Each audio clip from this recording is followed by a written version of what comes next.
Shalom. Okay, this video I'm going to show you my garden because of the Feast of Weeks, okay? And it all has to do with harvest. In my book, Cycle of the Sun, I wrote about all the feast days, and I really tried my best to get out the book because it has to do with the 7-day Shabbat, but it also has to do with Yahweh's high holy days, feast days, and it goes into the language concerning the so-called months and the days, and I cover a lot of subjects in the language in that book, Cycle of the Sun. Now, I need to show you my garden. I don't need to, but I want to show you my garden because I want you to prosper and I want you to know what I'm busy doing and why I'm doing it. And I did write that in the book, Cycle of the Sun. Horrible lighting right now. Let me go like this. Okay. All right, let me see here. All right, so I made a few garden beds. And this is one of them. This is one of the first ones I made. It's crooked, but it works. It's a pretty decent bed. I'm proud of it. Right now, I'm working on a, what do you call this thing? The water system. What do we call it? Irrigation system. This I bought for $34 on Amazon. I can put the link in the description. I'm covered up. It's hot, but there's a big queen bee here. And I'm thinking the sweater might be my protection. This is my first year of serious, I want to say farming, but it's not a farm. It's a small little land. And I build quite a few garden beds. And the reason why I'm doing this is because the Yahuwah's Shabbat days is more than just the 7-day Shabbat. It encompasses the so-called feast days. These are all Mu'aid days. The scriptures call them Mu'ai day. The 7-day Shabbat is a Mu'ai day, and so are the feast days and the high holy days. These Shabbats, they're all Mu'ai days, okay? And they're therefore preparing us. These days, we Shabbat, we rest because Yahweh said it, but He also has a purpose for us for all these days. It's for our benefit. For example, the Feast of Unleavened Bread. The Feast of Unleavened Bread. Actually, let's start with the Passover. No, let's start with the 7-day Shabbat. I'm sorry, I'm all over the place. I want to start with the first Shabbat days of the year. The first Shabbat of the year is the 7-day Shabbat. And I wrote that in my book, Cycle of the Sun. Now, the first Shabbat of the year is for us to get into a pattern of working 6 days and resting on the 7th day. Working 6 days and resting on the 7th day. And I actually been meaning to make a video about the hand sign of Shabbat, and I did do a video, but I didn't speak on it. I just spoke in Manakati, and I didn't do the hands, and I didn't speak concerning the hand sign of Shabbat. So the hand sign of Shabbat would be like that, Shabbat. You're pretty much saying you're done, okay? Your hand comes back in, and you're resting. So this is the resting position. When you're like fed up and you're just done, you go like this. When you're done with something, you go like this. So you cross your hands. And you'll see this is the Tu symbol. The Tu symbol is in words in the Manakati language. It has to do with resting in the word seat. It's there. At the top of my head, I'll make a list. I'll make a list somewhere and I'll show it to you.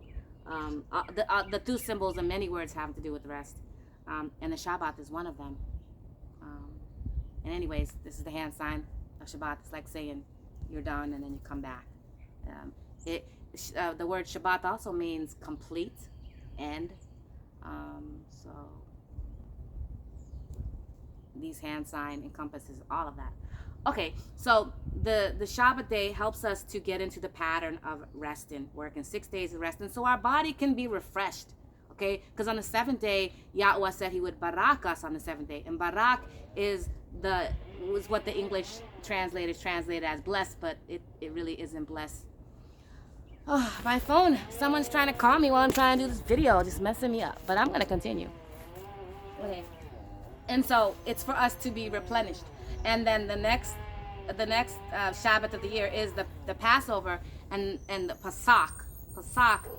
In Manakati is the Passover. So the Pesach, basically, we rely on Yahweh to save us. And we're doing a remembrance of when He saved us. So we're at His mercy, okay? And that helps us to remember that we were saved from slavery. We were saved from the brutality of the other nations. The third Shabbat of the year would be the Feast of Bread, unleavened bread. Okay, but the scripture does say Feast of Bread. It doesn't say Feast of Unleavened Bread. It was translated as unleavened bread, but it does say Feast of Bread. But either way, it is unleavened bread. And so what that teaches us is how to do without. Yahweh says not to have leaven. We don't have leavening. So it's like a cleanse. It teaches us to, you can compare the leaven with like wickedness, cleaning the wickedness out of us. But it also helps our body to replenish. Giving our body a break from yeast. Yeast is a fungus, okay? Giving our body a break from yeast and learning how to survive with the basic necessities. For example, the Passover, we could not bake our bread, take too much time to even cut up the lamb. Yah said not to cut the lamb. He said, have all the insides of the lamb there so we can, just be humble. Eat the lamb as is. Eat the bread as is. Don't do nothing. Don't add leaven in it. Eat it as is. It keeps us humble. Yet we are dressed up fancy on that day, and we are ready. The Shabbat, the Pasach is one of those days one of the high holy days where we dress up the fanciest for the year, and we remember that we were saved. And so it's even though we're not in our land, we should read the scriptures concerning the Pasach with our family. We should keep it as a day of rest, and we should memorialize it. Otherwise, we're forgetting. You want to honor Yahweh by not keeping the Passover. I don't believe you're going to do that. You're basically forgetting it, okay? Now, we do not sacrifice, okay? So while I'm telling you keep the Passover, I don't literally mean keep it, because we're not in our land. We need to be praying, making sure we tell our children to pray for salvation, to go keep the Pasach the right way. All we can do in this land of slavery or land of captivity, land of exile, land of refuge, all we can do is remember the Pasach and read it to our children, remind our children about it, memorialize it, keep the Shabbat. And I guess you could eat a lamb and definitely have unleavened bread. Practice the values of the Shabbats, the Mu'ai days of the year. And this brings me to the Feast of Weeks. The Feast of Weeks is about harvesting. Number one, you give your first fruits to Yahweh. And this reminds us that we have to make sure we remember to pay tithes to Yahweh. Right now, the priesthood isn't set up. And so while I can garden and I'll have, the fruits of my labor in my garden, I don't know who to give it to at this point. We don't have the Levites, but I'm going to be practicing how to produce food from the land, and I'll be feeding my family. I mean, what the things that they have for us, number one, the grocery store is unclean food. We should be farming right now for that reason.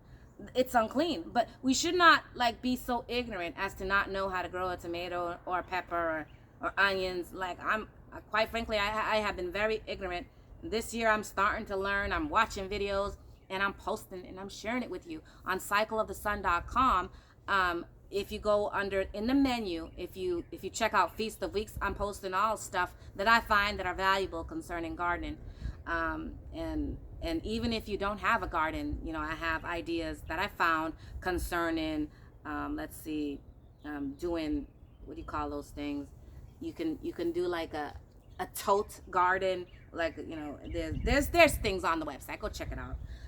And so I just want to show you my garden today, and then I will show you what I'm doing. I'm setting up the irrigation system, but I'm just going to show you my garden, and I just want to give you heads up about the Feast of Weeks. Let me see. I guess I can review the other Shabbat days on the top of my head. I might miss something.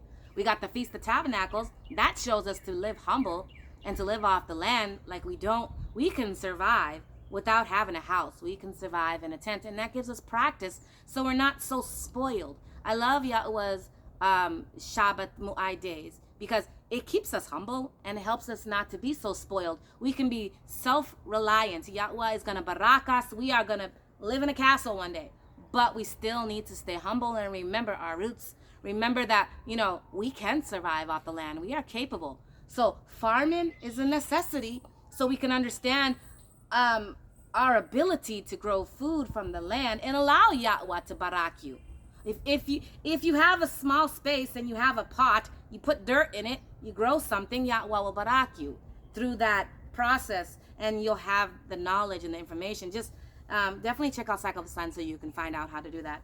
What other feast days? We got the Day of Atonement. Day of Atonement helps us to learn how to survive one whole day without food and to be fine with it and to repent. You know, his Mu'ai days, I see it as very humbling, and it reminds us that he is our Elohim and we do what we're told. Even if we want to work 14 days straight, we can't. We have to obey Yahweh. This is what sets us apart from the other nations. So let me not delay and show you my garden. Now remember, right now it's, I don't even know what day it is. Is it April 15th? Something like that. It's April, in the mid of April. It's the first Kadash of the year, nonetheless. And I started preparing my garden beds, and you know, I will be planting soon. I started my seedlings. I will show you that. So let me show you. I'm going to walk around with the camera and show you what I did so far.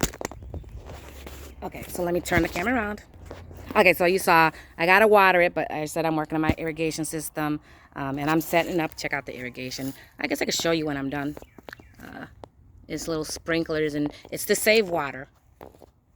And I'm also going to get a water catcher. Basically, I looked on Craigslist, and I found someone selling a 55-gallon water rain catcher for $40, and I'm going to get that. And I'm going to keep checking on Craigslist because I've seen it many times. Now, this raised bed, I did it for style. See these bricks right here? I don't know what they call it. I think it's called castles. I am not handy at all, but I was able to do this by myself. Look at these. It's like Lego pieces, okay? And I just put it together. And I wanted to do a little area of my garden with style, but I actually have a couple of areas that has a little style. And so it's not the most cost effective, but I did it for style, and I kind of wasted money on this. But it's not a waste if you come out and you're happy. That's what I'm talking about. Okay, I have a spending habit. You guys found out. I have a spending habit. It's true. Don't tell my husband.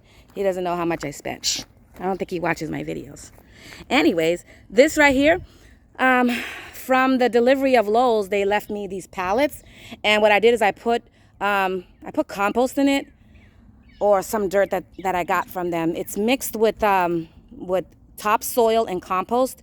And I put it in there. And I'm going to be using this for herbs. And I have another one here. I have to fix it. This is looks like a hot mess, but I got to do that. Now, this is my blueberry. Wait, that's grape. That's blueberry. One of these are raspberries. One of those are blueberries. I don't know. But when they grow, they'll let me know. Let's see here. And so this area here, I ran out of dirt. So I was going to do another herb bed. But in the meantime, I have boxes in the ground because what I want to do is I want to grow directly into the ground in this area. Let's see, I want to do a little bit of corn, a little bit of beans, and I want the grass and the weeds to go away. So I put boxes so it can, until I'm ready to do it, so it can kill the grass. This area is going to be, I think, broccoli and other vegetables. And so I ran out of wood. I actually moved into this house and I found a lot of pieces of wood, and so I was able to save money. I didn't have to buy any wood for all this project here, but I did buy the castle bricks. I did a little garden feature. I do got to mow my lawn, but I have potential to do something over here, but I didn't. And it's probably, I'm not really getting too much help as of yet, so this is enough for me. I did a little garden feature because I'm going to want to sit here, and I planted flowers. It will grow later on. I'm going to want to sit here on my bench and watch my garden. Watch my garden grow. It's my little area here to get away from people. And let's see. Now I'm going to show you my potato patch. This area is shady right now, but it does get first sun.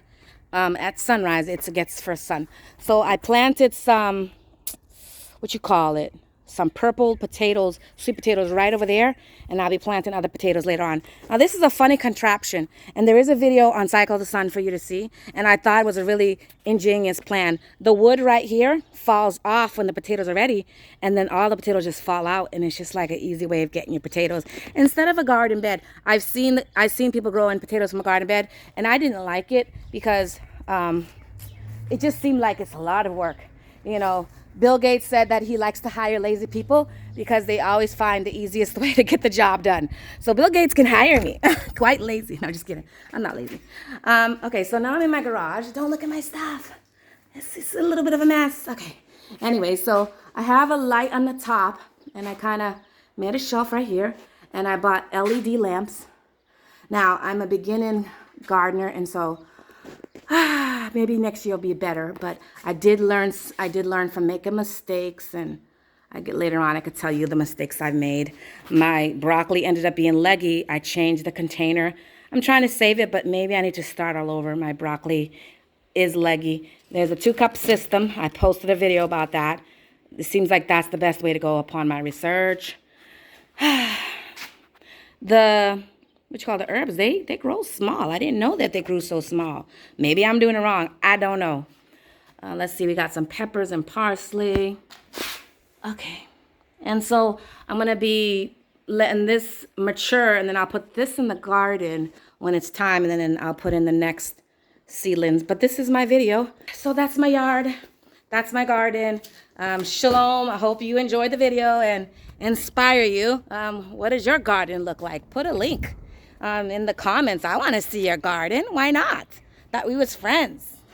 Shalom.